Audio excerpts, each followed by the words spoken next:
My girlfriend cheated on me, so I got my revenge. So this is one of those revenge stories where it was only half planned. I knew I wanted to get revenge on Lisa for hurting me so much. But I kind of just improvised as opportunities came up. My original kind spirit had died at my birthday on that chair. All my morals went out the window. I never cheated in relationships, therefore I believed I would never get cheated on. I realize now how dumb that is, but that's what I thought at the time. I didn't care what collateral damage I caused as long as my mission to hurt Lisa as much as possible was accomplished. So continued every day of my life with this new selfish mindset. I was sitting at my computer later that next week skimming Facebook when I saw the profile of one of her track teammates on my feed. That's when I had my first vengeful idea. I decided I was going to attempt to get her teammates to bite the bait that I was about to cast out into the water. Though I didn't have proof she hooked up with my teammates, she was clearly trying to hide conversations between them. So I was going to see how many people who are close to here I could passionately hug. Luckily, I had more options than she had when cheating on me. A women's track team is much larger than a men's basketball team. Also much better looking. Lisa's teammate I originally spotted on my Facebook had a boyfriend, but I thought, clearly everyone cheats, let's see if it's true. I proceed to do the little flirty social media dance with her. You know, the one where I like a couple of her photos, she likes a couple of mine back. I shoot her a message and bam. She's at my house in my bed about a week later. I proceed to do something similar to other teammates of hers. All on her 4x4 relay team coincidentally. 2 of the 3 girls I passionately hugged had boyfriends and subsequently cheated on them with me, which gave me some real mixed emotions. It stroked my broken ego and also made me bitter and sad. Giving me one of those women ain't crap. None of them are loyal attitudes. This is such a typical story of while fighting monsters I became a monster. This actually became my go-to strategy because it accomplished 2 things in my ducked-up mind. It exposed a cheater, but more importantly, if they were willing to cheat on their boyfriends, they would A. Be more secretive about it, which meant the drama that would ensue when it came out would be elevated, and B. It made me feel better about Lisa cheating because it proved it wasn't me that was the problem. It was women that were the problem. I know it's ducked up, but that's what I thought back then. I started to collect something from every girl that I hooked up with, like a bra, a pair of keys, or some jewelry, etc. Not for some creepy reason, but this is important later, and was a part of my plan. Sometimes I didn't even have to try. One girl left a pair of very distinguishable shoes. I knew Lisa would know whose shoes they were. They belonged to the girl that Lisa's ex-boyfriend rebounded with after Lisa and him broke up, which highly upset her because it was her friend. Now it would upset her more because that same girl slept with both of her ex-boyfriends. I especially tried to collect items if it was something that I knew Lisa could distinguish, like a sweater from the women's track team with her teammate's name on it. After some time I had collected a boatload of crap. After a couple months or so, one of the Lisa's teammates' boyfriends found out about me and his girlfriend, and it started a big, beautiful, dramatic explosion of series of events with her and her teammates. This led to all of them finding out about one another's promiscuity. The drama was massive. Even their coaches had to get involved, it got so bad. This made me feel so powerful in such an evil yet satisfying way. I fell in love with the destruction I was causing. The most awesome part about all of it was that same week, the athletics PR team had put massive posters of me all over campus promoting the next game. They were everywhere. Some of the posters took up the entire side of buildings, so Lisa and her friends had to see me all over campus every day while this drama was erupting all around them. I felt like a triumphant dictator. It was glorious and pathetic at the same time. Their coach even proceeded to have a serious meeting with the compliance department and my team's coaches. My coaches literally laughed at her, saying this seems like an internal issue, but OP hasn't done anything illegal or broken any school policy, so there is nothing we can do. This infuriated the women's track coach. Their team had fallen apart. Their national ranking began to plummet.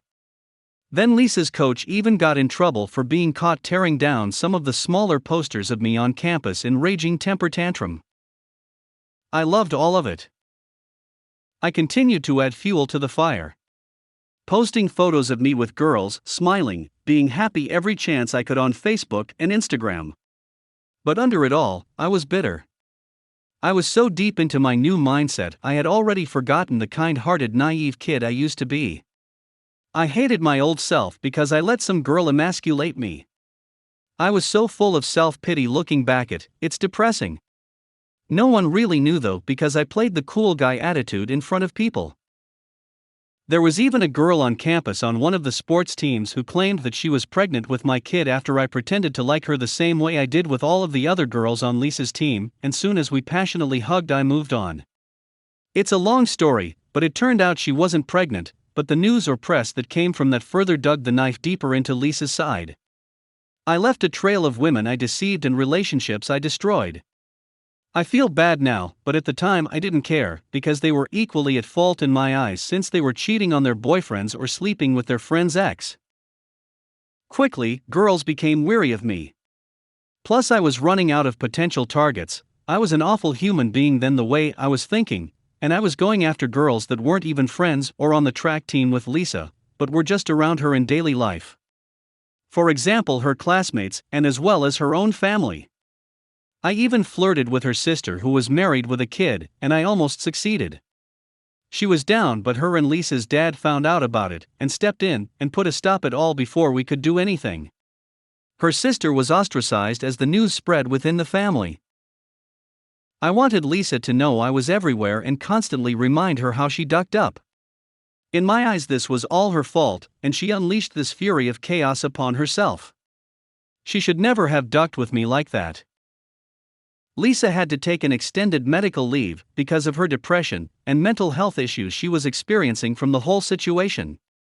She even had to go on medication and lost tons of weight. She began to look extremely unhealthy. The whole mess was torturing her, and the more she hurt the better I felt. At this point I had already inflicted more damage than she did to me, but I had become addicted to the feeling of power. I spent zero time processing my own emotions or moving on from what happened. All I wanted was more revenge, and I couldn't stop. After weeks of ignoring Lisa's texts and calls, she finally gets a hold of me by showing up to my apartment unannounced late at night. She was there to pick up some stuff she left from when she lived there to take home. She was actually a local, and her parents lived close by. She was still on her medical leave and no longer staying on campus, but rather with her parents. I told her I would bring her stuff to her parents' house that weekend, but I couldn't let her in because I had company. Which I did, but it wasn't one of her teammates or friends, unfortunately. I then had to take all the items I had collected from all the girls over the weeks. There was probably like 8 or 9 things from different girls including her teammates, and threw their belongings in along with Lisa's stuff into big black trash bags. I took the bags to her house and then called Lisa's dad. I told him I left her stuff on his porch and to inform his demon daughter. Me and Lisa's dad actually really got along, and he even took my side after Lisa and I broke up. But after all these events transpired, he obviously had a negative opinion of me. 15 minutes after I get off the phone with her Lisa's dad, I get a call from Lisa. I answer because I want to hear her reaction to having all these other girls' crap mixed in with hers. She was sobbing uncontrollably. It sounded like that half-crying, half-mumbling thing people do when they are hysterical. She wasn't even angry, just desperately begging me to point to stop my tyranny. I just smiled and baked in the glory of hearing her hurt. I responded, "Why were there other guys in our relationship? You mixed them into our relationship like I mixed other girls' crap into your crap.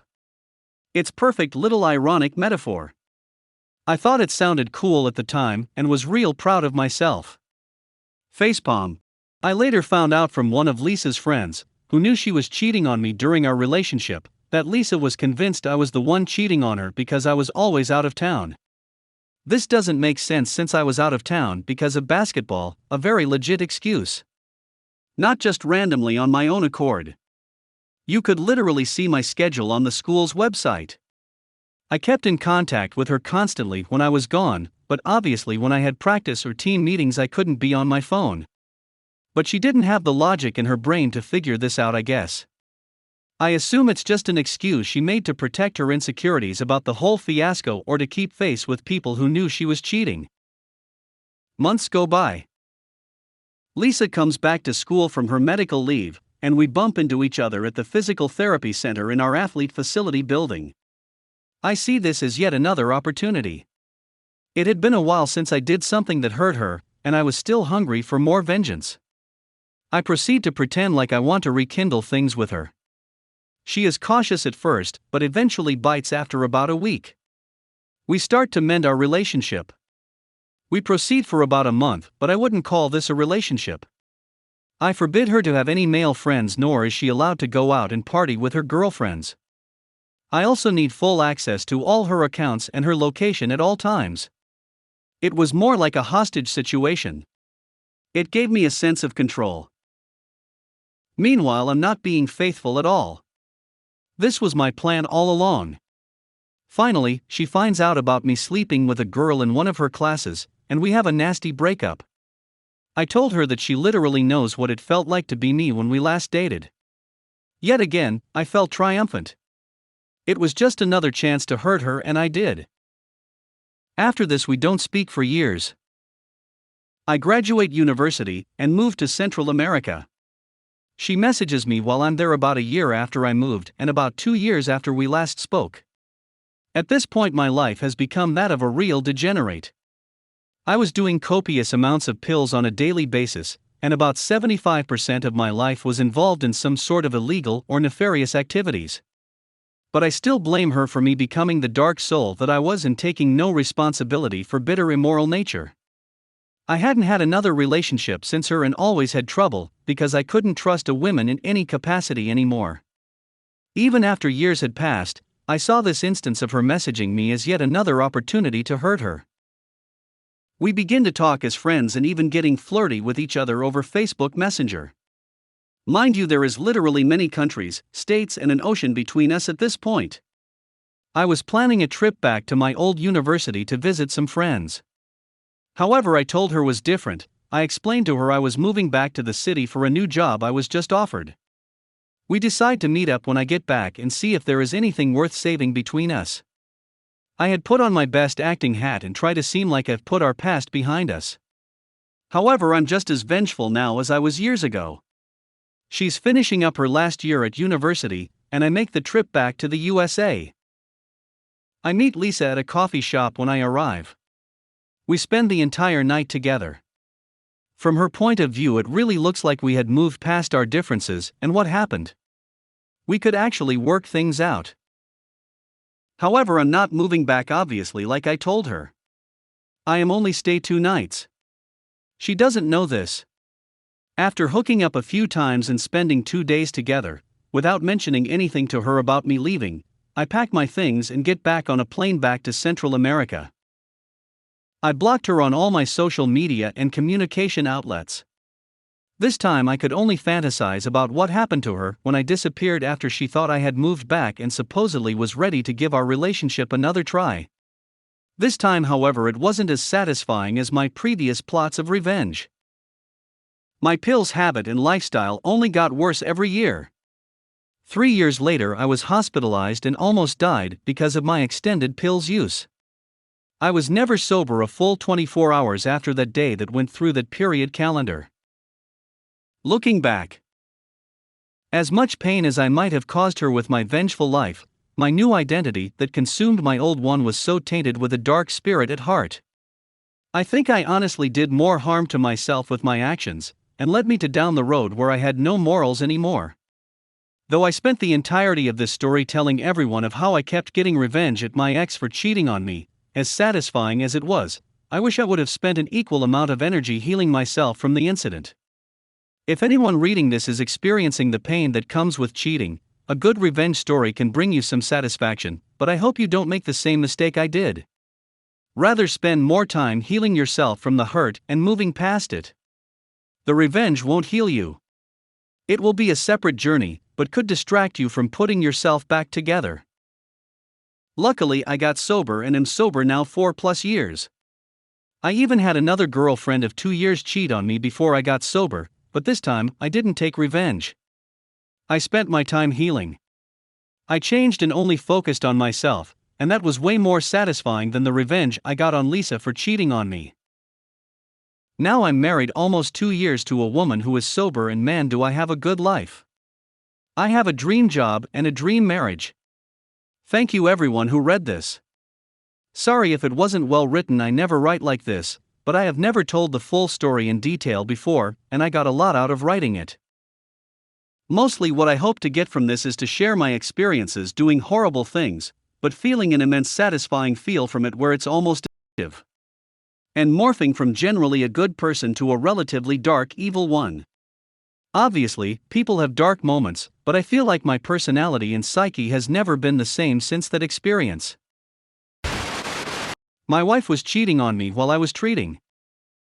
My wife, 46, who has been married to me, 37, kissed another man and had an emotional affair. For the past year or two in our marriage, I have developed an awful drinking problem. It all started when work was getting stressful, I was unhappy, and I relied on alcohol to help me through the process. I was always a big drinker on the weekends, but my habits grew and grew. For the past half year of my drinking, I was drinking around the clock. I would wake up before work and drink at lunchtime, after work, and until I went to bed. I did not realize this was hurting my marriage with Kim, as for I was too blind to see. I was never abusive towards her. In one word, I would say is that I was an absent husband for almost 2 years. One day at work, the managers saw me looking drunk, and could most likely smell it on me. At work, I had to go to the nurse's station to take a breathalyzer and a test. I failed the breathalyzer. My work has something we like to call last chance. If I wanted my job back, I would have to complete 30 days in rehab, followed by 6 weeks, 3 hours 3x a week, IOP outpatient classes, followed by 10 weeks of outpatient of OP group therapy, once a week x 10 weeks. I got my job back, but I get random testing done for up to 3 years. Before I went into rehab, Kim told me that she loves me, but not in love with me. At first I thought, why was this? She laid it out that I was a full-blown alcoholic, and I was not there for her. Kim moved in with me about 13 years ago, from Illinois to my area suburb of Philly. Kim was my everything. She was my rock. Everything was perfect. A month before I went into rehab, Kim visited and stayed with her sister for the weekend, with who I very much love. She had her friends come and visit one day while she was out there. I was very happy for her. After that, to the day I went into rehab, I could tell we were really struggling. I went into rehab scared, feeling alone, felt like I didn't need to go there. I only went because I had to. I won't go into how rehab went. I will only tell you that it has changed my life for the better. I quit drinking. Kim picked me up and was very happy to see me. 2 days after getting home, Kim wanted to talk to me. Kim told me that when she went to her sister's house, something happened. She kissed one of her friends. I asked her what exactly happened, and she told me that when she went to say goodbye to all of her friends, she kissed this guy named Chris. I broke down. I asked her if anything went further. She told me it didn't. I believed her. I asked her if she still talked to him. She told me she still does, but just as friends. For whatever reason, I chose to believe her. Day after day, week after week, I would press the issue asking if she still has feelings for him. She tells me no. Kim starts to be protective of her phone. I've never snooped through her phone because I trusted her, and she has a passcode. Weeks and months of me asking her if she is still talking to Chris, her answer was always yes, but it has died down. I tell her okay, but inside I am losing my mind. I am starting to lose trust in her. At nights when I would wake up, Kim would be in the other room talking to someone. I knew it was him. Every so often I would tell her that it's destroying me that you talk to him. She agrees and tells me she is going to stop. One day I finally look at the phone records and I see that they talk a lot, always when she is at work or when I go to sleep. Kim is about to go to trip to visit family again. I'm scared at this point. I call her out and ask her if she is going to visit Chris. She denied it. I keep asking her. She keeps denying it. I raised my voice a little and said, "Kim, tell me the truth." She told me that they were just going to have lunch, and then he would take her to her family and nothing would happen. I break down. I'm furious and heartbroken. I tell her, "You can tell me whatever you want, I don't ducking believe you. I would be a stupid asshole to believe you." She sticks to her story. She tells me she told Chris that she is not going to meet him anymore. I don't believe her. I'm grilling her at this point. She offers to take a picture of her family picking her up at the airport. She was only going for 3 days. I tell her I love her and goodbye. I continue to drink on and off during this time. Kim was okay with me drinking as long as I could control it on the weekends. It got to a point where I started to drink about 3 to 4 times a week, and a large amount. We stay in contact a good amount of the time when she is visiting family. She takes pictures every day of her at her aunts and uncles' who I really love those people. I pick her up from the airport, and we are happy to see each other. I break down and start grilling her. She told me that she didn't see him, and didn't talk to him. I believed her, and I still believe she did not see him. Weeks and months after this, I continue to ask if she is still talking to him. She tells me she is not. A couple times when she put her phone down to take a shower, I ran over to it before the lock screen came on. They are still talking. Their conversations are better than I imaged, but a few of them still destroyed me. One of the times she said she misses him. That was the hardest thing to read, because Kim is not one who easily says lovey-dovey stuff. One day I almost get arrested for drinking and driving, but the cops let me go. After realizing how much of a stupid asshole I was, I finally quit for good. This made Kim very happy. Chris is the one trying to keep whatever they had going, with Kim just giving him one-word replies. He was her childhood friend. One convo one day Chris is mad at her, and says something along the lines like "Enjoy your life with him, and your white picket fence." This actually made me happy. I'm still crushed at the fact that she is hiding her conversations with him though. They were for the most part very innocent convos, with him trying to make her fall for him, and the worst thing she said is she misses him. It could be just as friends, but I don't believe that crap for a minute. A day later is the day I found the "I miss you" text. One night we were watching TV on the couch. I start to nod off. Kim breaks out her phone, and is starting to take selfies and sending it to him. She didn't see me see her. I let that stew with me for a couple days. We are now up to about a month prior. Whenever I tried to confront Kim about all this with Chris, she would gaslight me to a point I would lose my train of thought, and this kept happening for a while. One day I went to work and I wrote her a very lengthy text about how I am feeling. I am now telling her that if she keeps talking to him, we are done. There is not another way. I ask her, "Why do you keep talking to him knowing that it is destroying me inside?" I told her that she was having an emotional affair, and it is screwing with our marriage. Kim didn't and still does not think it was an emotional affair. She tells me she kept talking to him in case Kim and I do not work out. I get pissed and I tell her that things will never be the same with us if she keeps doing that. We both wanted things to go back to the way they used to be. I tell her, well, talking to Chris is only throwing a wrench into those plans. I tell her if I didn't find out about her visiting Chris when she was away, where the duck would that leave us? She still tells me that it was just going to have lunch, and she has no feelings for him. I call bullcrap on that. I tell her even if you want to just be friends with Chris, he is thinking it's more than that. She agreed. Now I am just livid. I keep on telling her that she better be ducking honest with me, because the next time I find out you are still talking to him, there is no more us. At this point she is very remorseful, and she is sorry. I come home from that day of work, and I am ignoring her. I am still talking to her in a civil matter, but I turn cold, and I show her no feelings. I never raise my voice. For the next 2 days it is like this. I see it in her eyes that it is destroying her that I am like this. I felt like we were done. I acted like we were done. Over and over I keep telling her that I am going to ask to see her phone from time to time, and if she has a problem with that then it is over. She agreed. We move on from this and make up. A couple weeks later and off and on I ask her to see her phone, which she does, but I can see her being annoyed at this. She is gaslighting me again. She hasn't been talking to him. One day when she went to go to the basement or something, I quickly went to see her phone and she caught me. She was livid. We start fighting again. She tried to make it out like I am the a-hole in all of this. I never apologized to her, and honestly, I felt like I wanted to laugh in her face, saying if she was honest with me I wouldn't have to snoop. What I found was a message from him asking if she is okay.